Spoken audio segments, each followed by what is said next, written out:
Jangan lupa like and subscribe ya guys. Selamat mendengarkan. Setelah menyaksikan pertukaran kilat di medan perang, penonton di sekitarnya menatap Xiao Yan dengan heran. Mereka tidak menyangka bahwa orang ini, dalam menghadapi Dado Shi yang kuat, akan berani mengambil inisiatif dan meluncurkan serangannya sendiri. Meski serangan itu tidak menghasilkan banyak efek, Xiao Yan tidak terlalu berkecil hati karenanya. Dia mengerti bahwa jika dia tidak mengandalkan kombinasi brilian, tangan vakum, dan telapak api, dia akan dikalahkan oleh serangan hantu seperti cambuk panjang. Karena Xiao Yan tidak memiliki titik pengungkit di udara, tubuhnya mulai turun dengan cepat. Ketika tubuhnya sekitar 2 atau 3 meter dari tanah, cambuk panjang biru yang terletak di tanah tiba-tiba berdiri seperti ular berbisa dan berputar ke arah Xiao Yan. Meringkuk telapak tangannya, Xiao Yan membidik ke tanah dan menghisap, membiarkan tubuhnya yang turun tiba-tiba mendarat di tanah. Sekali lagi, Xiao Yan meminjam kekuatan, telapak vakum, untuk melarikan diri tanpa cedera. Tepat saat kaki Xiao Yan menyentuh tanah, dia dengan paksa melangkah darinya dan sekali lagi bergegas ke depan. Akhirnya, dia bisa mencapai jarak serangan di mana dia berada dalam kondisi terbaiknya. Xiao Yan tidak pandai menggunakan senjata apapun, lebih memilih menggunakan tubuhnya untuk bertarung. Dalam kasus serangan jarak dekat, tinju, kepala, siku, kaki, setiap bagian tubuh bisa diubah menjadi senjata mematikan. Selama dia memiliki kecepatan yang cukup, dia bisa melepaskan badai seperti serangan cepat dalam waktu yang sangat singkat. Saat dia mendekati Guru Ruolin, wajah Xiao Yan menjadi tanpa ekspresi.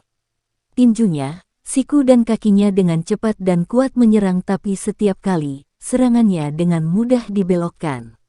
Telapak tangan patah hati, tendangan membelah batu, serangan siku berat, akhirnya mendapatkan kesempatan untuk meluncurkan serangan cepat setelah banyak usaha. Xiao Yan menunjukkan hampir semua teknik Do yang telah dia pelajari. Namun, dia tidak mendapatkan apa-apa dari serangan ini. Menurut persepsi Xiao Yan, Guru Ruolin di depannya sepertinya telah menutupi tubuhnya dengan lapisan film seperti krim. Setiap kali dia mendaratkan serangan ke tubuhnya, anehnya bagian tubuhnya akan meluncur ke samping, usahanya tampaknya tidak membuahkan hasil. Selama serangan lain, tatapan Xiao Yan kebetulan bertepatan dengan mata Guru Ruolin. Seluruh tubuhnya bergetar sedikit saat dia menemukan tatapan mengejek di sepasang mata itu. Meningkatkan kewaspadaannya, kaki Xiao Yan hendak bergerak ketika dia tiba-tiba menyadari bahwa ada kekuatan lengket di kakinya, menempelkannya ke tanah dan mencegahnya bergerak. Perubahan tak terduga yang tiba-tiba menyebabkan mata Xiao Yan menyipit. Mengangkat matanya, dia melihat sekilas wajah setengah tersenyum Guru Ruolin. Dengan tubuhnya tidak bisa bergerak, dia mengencangkan tinjunya sebagai gantinya. Menggunakan semua doki yang tersisa di dalam dirinya, dia membidik Guru Ruolin dan melemparkan pukulan berat. Ledakan oktan. Mengambil satu langkah di jalan untuk menjadi kuat. Suara hambar dan tua terdengar di dalam hati Xiao Yan. Memang sangat kuat. Xiao Yan mengangguk dan mengencangkan tinjunya. Pandangannya yang menyempit melewati ular air transparan dan menatap keindahan lembut yang tersenyum berdiri di kejauhan. Tapi aku yakin aku akan lebih kuat darinya di masa depan. Ledakan. Ular raksasa itu akhirnya berada tepat di atas kepala Xiao Yan. Akhirnya, itu dengan ganas meledak ke tubuh Xiao Yan. Tanah bergetar dan air menyembur tinggi ke langit. Melihat lokasi di mana tirai air hampir menutupi segalanya dari pandangan, Guru Ruolin tersenyum. Mempertimbangkan kekuatan yang dia gunakan, serangan ini seharusnya cukup untuk membuat Xiao Yan pingsan. Xiao Yan mengangguk. Saat itu, beban di dadanya benar-benar terangkat. Sekarang sebagian besar masalah di kota Wutang diselesaikan. Dia hanya akan membutuhkan 2 atau 3 hari persiapan lagi sebelum dia bisa pergi dengan Yao Lao untuk berlatih. Guru, selama Anda menghabiskan waktu di kota Wutang, mengapa Anda tidak datang ke klan Xiao untuk tinggal? Mengamati Guru Ruolin yang hendak berbalik untuk pergi, Xiao Yu bergegas ke depan dan menarik tangannya saat dia berkata sambil tersenyum. Pergi ke Xiao Clan. Sedikit tertegun, Guru Ruolin menekan alisnya dan bertanya dengan ragu, Akademi Jianan sudah memiliki area resepsi khusus di kota Wutang. Dan pergi ke rumah Xiao Clan, bukankah itu akan merepotkan? Petik 2. Haha, itu bukan masalah. Merupakan kehormatan klan kami bisa mengundang seorang guru dari Akademi Jianan. Saya pikir semua orang di klan Xiao akan sangat senang jika Guru Ruolin sebagai tamu. Xiao Yan berkata sambil perlahan melangkah maju. Guru di tahun-tahun sebelumnya biasanya mengabaikan undangan dari pasukan di kota tersebut. Namun, sekarang Xiao Yan secara pribadi memberikan undangan. Guru Ruolin merasa sulit untuk menolaknya. Menghadapi orang yang dikenal sebagai murid dengan potensi paling mengerikan dalam 100 tahun terakhir Akademi Jianan, dia tidak akan sembarangan mengabaikan kata-katanya.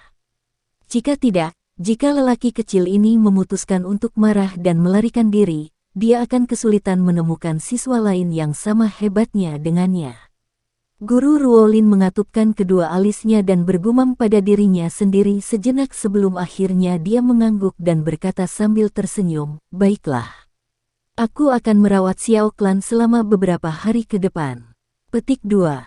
Melihat Guru Ruolin menganggukkan kepalanya dan menyetujui, Xiao Yu segera mengangkat wajah tersenyumnya dan memeluk pinggang lembut dan lembut pembentuknya.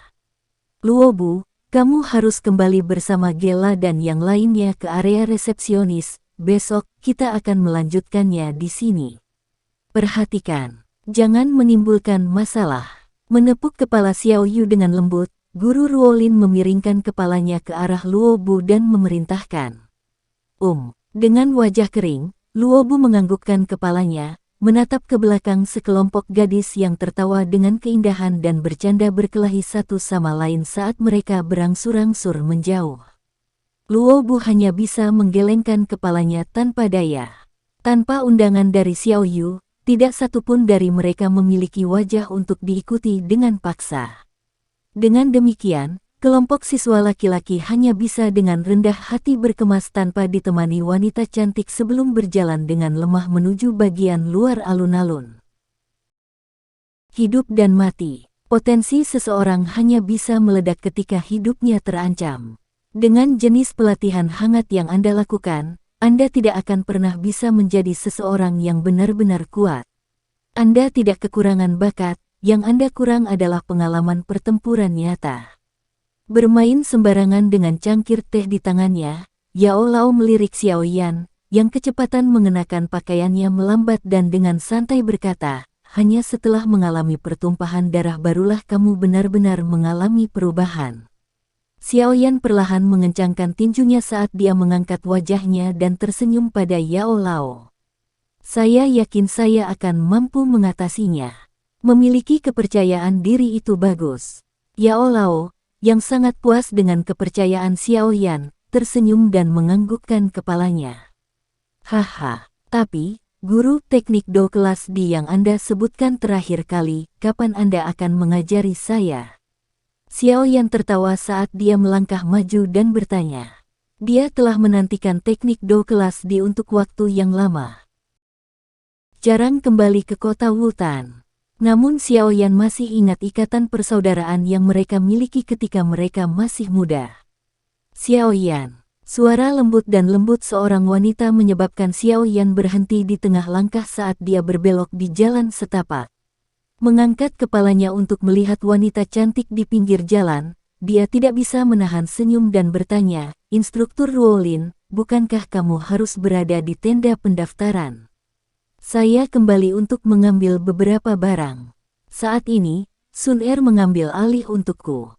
Dengan senyuman ringan, Instruktur Ruolin perlahan melangkah maju saat tatapannya menyapu Xiao Yan sebelum dengan lembut bertanya, berencana untuk pergi.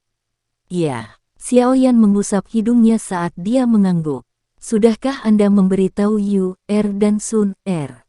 Tidak apa-apa. Kalau tidak, mereka menjadi emosional saat kita berpisah. Lebih baik kita pergi dengan tenang. Mengangkat bahu, Xiao Yan tersenyum. Ini mungkin mudah bagimu, tetapi orang lain mungkin sedih dengan ini. Instruktur Ruolin memberikan tatapan menegur kepada Xiao Yan sebelum terdiam sejenak. Segera setelah itu, dia dengan lembut berkata, "Saya berharap setahun kemudian, saya akan mendengar berita tentang seseorang yang bentrok dengan fraksi Mystic Cloud." Sedikit kaget, Xiao Yan tersenyum dan mengangguk. Setelah tinggal di klan selama beberapa hari, akan ada beberapa mulut keras yang akan berbicara tentang situasi antara Nalan Yanran dan dirinya sendiri, sehingga Xiao Yan tidak menanyakan bagaimana dia tahu. Karena bantuan Junior Sun Er, aku khawatir kita akan kebanjiran bekerja, maaf atas masalah ini. Petik 2. Instruktur Ruolin meminta saya untuk datang dan membantu. Sun Er menggelengkan kepalanya dan menoleh saat dia menatap anak muda yang sepertinya masih banyak yang ingin dia katakan sebelum dengan lembut bertanya, "Senior, bisakah aku punya waktu sendiri?" "Hehe, maaf. Saya sering berbicara terlalu banyak. Maaf mengganggu Anda." Senyum pemuda itu berubah sedikit lamban. Segera setelah itu, dia tersenyum sambil mengangguk sebelum berbalik untuk berjalan menuju tenda. "Hei, Lin Nan, apa yang terjadi? Apakah Anda memiliki perasaan padanya?" Saat dia mendekati tenda, suara senang dan menggoda tiba-tiba terdengar. Menjeda langkahnya, pemuda yang dinamai Lin Nan melirik ke arah ekspresi tersenyum Luo Bu. Santai, dia bersandar di tiang tenda di dekatnya dan menyesap cangkir di tangannya. Tatapannya sedikit miring saat dia menatap gadis muda kurus di bawah sinar matahari. Gairah menari-nari di dalam mata itu saat dia berkata, "Sangat jarang melihat gadis kelas atas, tidak ada gadis di akademi yang bisa dibandingkan dengannya. Namun dia tidak tertarik padamu." Luo Bu bercanda dan tersenyum. "Minat perlu dipupuk, masih ada waktu. Apa terburu-buru?" Lin Nan tersenyum ringan dan berkata, "Dia memiliki hubungan yang baik dengan pria bernama Xiao Yan." Luo Bu tampaknya sembarangan mengeluarkan komentar itu, tetapi dia melirik ke arah gadis muda di kejauhan pada saat yang sama. "Saya sudah maju ke 7 bintang 2 bulan lalu." Dengan tawa ringan, Lin Nan menatap tenda, senyum di wajahnya saat dia berkata, "Sepertinya ini adalah awal yang baik, kebanyakan gadis lemah di hati pada saat seperti ini." Sudut mulut Lin Nan sedikit terangkat saat dia menyikat pakaiannya sebelum memasuki tenda di bawah tatapan iri Luo Bu. Berdiri di luar tenda, Luo Bu menunggu beberapa menit sebelum tutup tenda dibuka dan wanita muda itu perlahan keluar dengan ekspresi apatis di wajahnya. Melihat Sun Er yang keluar lebih dulu, Luo Bu hanya bisa terkejut. Namun ketika dia melihat raut wajah wanita muda itu, dia tidak berani membuka mulut untuk bertanya. Wanita muda itu berdiri di luar tenda dan mengangkat wajahnya yang halus untuk menatap matahari terbenam.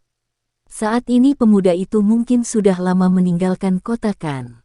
Tangan mungil Sun Er menyisir rambut hitam di dahinya. Sesaat kemudian, dia melihat ke atas dan berkata dengan lembut kepada Luo Bu, "Di masa depan, siapapun yang berbicara buruk tentang Xiao Yan GG akan dibunuh olehku." Tertangkap oleh sepasang mata yang hidup dan bergerak itu, Luo Bu tidak bisa membuat dirinya tersenyum, melainkan yang bisa dia lakukan hanyalah merasakan hawa dingin muncul dari dalam hatinya. Menarik pandangannya, Sun Er perlahan keluar dari alun-alun. Instruktur Ruolin dan Luo Bu menunggu Sun Er pergi sebelum bergegas membuka tenda, keduanya terkejut. Di dalam tenda, Lin Nan terbaring layu di lantai, wajah aslinya yang tampan dipukuli sampai hitam dan biru. Di lantai di samping tubuhnya, 10 gigi berlumuran darah berserakan, pemandangan yang sangat brutal. Menyesap cangkir tehnya, tangannya yang lain dengan mantap mengetuk permukaan meja dengan kesal. Nalan Su sangat gelisah dan gelisah setelah ayahnya, Nalan Jie, hampir menggunakan tiang untuk memukulinya hingga fraksi Mystic Cloud. Dia tidak menyangka bahwa tahun di mana dia memimpin pasukan ke garnisun di sisi barat kekaisaran, putrinya yang pemberani akan berani secara pribadi mengakhiri pertunangan yang telah diatur ayahnya. Tidak ada seorang pun di klan Nalan yang tidak tahu bahwa Nalan Jie sangat mengkhawatirkan reputasinya. Tindakan Nalan Yanran tidak diragukan lagi akan menyebabkan orang lain mengatakan bahwa keluarga Nalan tidak memiliki kehormatan. Terlebih lagi, karena dia menolak untuk dipersatukan melalui pernikahan di Xiao Clan dalam kelemahan Xiao Yan. Gosip semacam ini telah menyebabkan Nalan Jie menjadi kemarahan harian di rumah. Bukankah karena fakta bahwa dia lumpuh, dia akan menyeret tubuhnya yang sekarat dan mendaki gunung Misty Cloud sendiri? Sejujurnya, mengenai pernikahan antara klan Nalan dan klan Xiao, Nalan Su juga tidak terlalu mendukung. Bagaimanapun, Xiao Yan saat itu hampir seperti juru bicara label, Cripple. Membuat dia mengizinkan putrinya, dengan kecantikan dan bakatnya yang luar biasa, untuk menikahi orang yang tidak berguna adalah sesuatu yang tidak ingin dia lakukan. Kamu harus menyadari motif saya berada di sini, bukan? Setelah dengan ganas meminum seteguk teh, Nalan Su berkata dengan ekspresi sedingin es. Ini tentang putusnya pertunanganku, kan? Tangan halus Nalan Yanran memainkan rambut panjangnya saat dia berkata dengan samar. Melihat sikap tenang Nalan Yanran, Nalan Su langsung menjadi sangat marah. Telapak tangannya menghantam meja dengan keras saat dia memarahi, pernikahan adalah sesuatu yang dijanjikan kakekmu secara pribadi saat itu. Siapa yang menyuruhmu membatalkannya? Petik 2. Itu pernikahan saya. Saya tidak ingin mengikuti keinginan Anda dan menikahi siapapun yang Anda pilih. Saya akan membuat keputusan sendiri dalam semua bisnis saya. Terlepas dari siapa yang berjanji, yang saya tahu adalah jika saya mengikuti perjanjian, yang akan menikah adalah saya, bukan kakek. Mengungkit masalah ini telah menyebabkan wajah Nalan Yanran menunjukkan ketidaksenangan. Sebagai orang yang mandiri, dia benci ketika dia harus mengikuti arahan orang lain sehubungan dengan hal-hal penting dalam hidupnya, bahkan jika orang tersebut adalah yang lebih tua darinya. Tidakkah kamu berpikir bahwa saya bodoh? Ini tidak lebih dari Anda merasa bahwa orang yang tidak berguna seperti Xiao Yan saat itu tidak cukup baik untuk Anda. Tapi potensinya saat ini tidak lagi lebih rendah dari Anda. Dengan posisi Anda di Misty Cloud Clan, Anda seharusnya menerima berita tentang peningkatan kekuatannya. Nalan Su berkata dengan marah. Nalan Yanran menghentikan alisnya. Dalam pikirannya, dia mengingat pemuda yang keras kepala saat itu. Menjeda bibir merahnya, dia berkata dengan acuh tak acuh, aku memang mendengar kabar tentang dia. Aku tidak menyangka kalau dia benar-benar bisa menghilangkan julukan Cripple. Ini mengejutkan saya. Petik 2. Terkejut. Satu kata, terkejut, dan tidak apa-apa. Kakek Anda telah berbicara, memerintahkan Anda untuk meluangkan waktu untuk pergi ke kota Wutan. Akan lebih baik jika kita meminta maaf dan memuluskan hubungan yang kaku. Nalan Su mengerutkan alisnya dan berkata, minta maaf, tidak mungkin. Mengalahkannya pada pertempuran yang dijanjikan 3 tahun. Setelah ragu-ragu sebentar, Geya bertanya, Paman Geye, kenapa bahkan kamu berpikir aku tidak bisa membandingkan dengan Kri itu, dia? Mendengar kata-katanya, Nalan Yaran langsung menjadi masam saat dia berkata. Menggelengkan kepalanya dan tertawa getir. Geya menghela nafas, aku terus merasa ada yang aneh dengan pria itu. Mengatupkan bibirnya, tangan yang digunakan Nalan Yanran untuk mengangkat cangkir tehnya mengepal. Matanya menatap ke arah teh hijau pucat saat dia berkata dengan dingin di dalam hatinya, aku tidak percaya kamu benar-benar bisa memanjat kepalaku. Masih ada 1,5 tahun lagi. Mari kita lihat seberapa tinggi Anda bisa mendaki dari bintang Doze. Petik 2. Aku, Nalan Yaran, akan menunggumu di fraksi Misty Cloud. Datanglah ke tantangan yang dijanjikan jika Anda memiliki kekuatan. Petik 2. Sekian dulu ya guys. Terima kasih sudah mendengarkan, bye-bye.